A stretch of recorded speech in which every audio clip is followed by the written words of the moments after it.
মনে বড্ড আশা করিস এই চন্দ্রধরের হস্তে থেকে তুমি পুজো নেবে।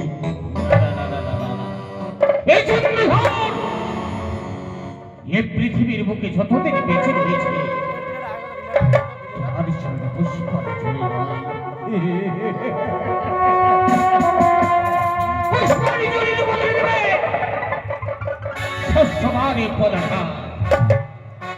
তাই আর বিলম্ব করবো না।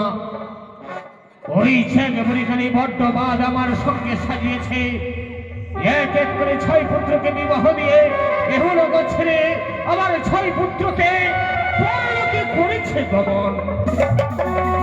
তাই আমি রাজ সিংহাসনে বড্ড প্রতিজ্ঞা করেছিলাম, আমি ধরাধামের বুকে যতদিন বেঁচে থাকবো ততদিন আমার পুত্র লক্ষ্মীন্দরকে আমি বিবাহ দেব না।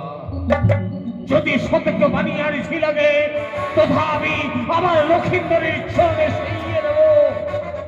লক্ষ্মীন্দরকে বিবাহ দেব না। যে লক্ষ্মীন্দরের বিবাহের কথা আমার রাজপ্রাসাদে তুলে ধরবে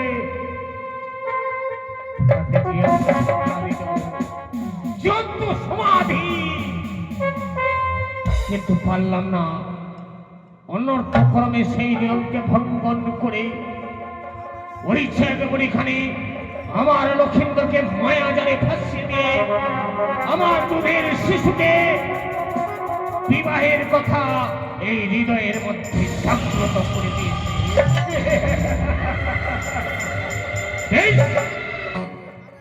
সর্বপ্রথমে লক্ষ লক্ষ মুদ্রা ব্যয় করে সাঁওতালি ভুতরে পাদবল হওয়া সরকার, তারপরে আমার পুত্র লক্ষ্মীন্দরকে আমি বিবাহ দেব।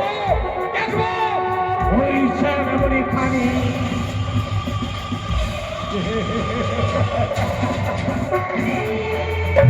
কোন পথ আছে আমি ছুটে যাব,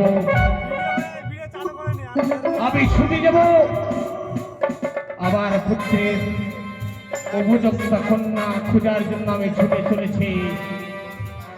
ঘটক মহাশয়ের কাছ থেকে আমি যুক্তি নিয়েছি, তাই ঘটক মহাশয় আমায় বলেছে, রাজা চন্দ্রধর তুমি অন্য কোনো শহরে না গিয়ে সন্মুখে ওই দেখো 6 ঘাটি, 6 ঘাটির মধ্যে অনেকে রাজারা মেয়েরা চান করার জন্য আসে। তুমি নিজ গিয়ে ওই 6 ঘাটিতে তুমি বৌমাকে পছন্দ করবে।